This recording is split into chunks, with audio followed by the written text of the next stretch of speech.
তো ব্যাপারটা হলো ১ মাসের জন্য আমি হয়ে গেছিলাম গায়েব। প্রথমে সেকেন্ড লেভেল এক্সারসাইজ ১ সপ্তাহ করার পর আমার প্রচণ্ড গা হাত পা ব্যথা হয়, তারপর জ্বর হয়, তারপর পেট খারাপ হয়, পরপর চলছেই। কিন্তু ব্লিঙ্কিট থেকে সবজি কিনে আমি লিটারেলি ফ্রাস্ট্রেটেড। তাই আজকে একটু কম্পারেটিভলি বেটার ফিল করছি বলে এলাম নিজে হাতে বেছে সবজি কিনতে। তারপর ব্যাগটা খুব ভারী হয়ে গেছিল বলে ও বারান্দা থেকে আমাকে ফিরতে দেখে নিচে নেমে এলো ব্যাগটা ওপরে নিয়ে যাবে বলে।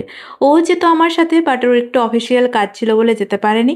ব্লিঙ্কিট থেকে গ্রসারিগুলো আনিয়ে নিলাম, ফ্রিজটা পরিষ্কার করলাম, সবজিগুলো ভালো করে ধুয়ে ফ্রিজে তুলে রাখলাম। দেন রিয়েলাইজ করলাম ফ্রিজের বাইরেটাও খুব ধুলো পড়েছে, তাই বাইরেটাও কলিং দিয়ে একবারে পরিষ্কার করে নিলাম।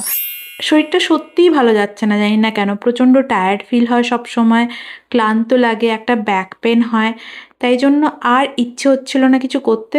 বাজার থেকে ফেরার পথে এই দুটো ডাব কিনে এনেছিলাম, সেই দুটো আমরা দুজন মিলে খেলাম, তারপর স্নান করলাম, পুজো করলাম। আর আজকে কিছু লাঞ্চে বানাইনি, শুধু সিম্পল সেদ্ধ ভাত ঘি দিয়ে খেলাম। দুপুরবেলা একসাথে বসে আমরা আবার প্রলয় 2 এর দুটো এপিসোড দেখলাম। স্যাটারডে সানডে আমরা চেষ্টা করি দুজন মিলে একটা কিছু দেখার, তারপর লিটারেলি আমাকে জোর করে পার্লার পাঠানো হলো, কারণ আমার পার্লার যেতে একদম ভালো লাগে না, শুধুমাত্র এই কারণে। আমার এত লাগে। তারপর গেছিলাম বলে, যেহেতু প্রচণ্ড চুল উঠছে তাই একটা হেয়ার ট্রিটমেন্ট করালাম, ওনারাই সাজেস্ট করলো আরও দুটো করাতে বলেছে। এখন আমি মোটামুটি 7:30টার মধ্যে খেয়ে নিই, তাই বাড়ি ফিরতে লেট হয়ে গেছিলো বলে আজকে ডিনারে দুধ কর্নফ্লেক্সই খেলাম। আর আজকের দিনটা শেষ হলো সঞ্জু স্যামসংয়ের এই অসাধারণ ইনিংসটা দেখে মনটা পুরো খুশ হয়ে গেল। আজ এলাম, আবার দেখা হবে, বাই বাই।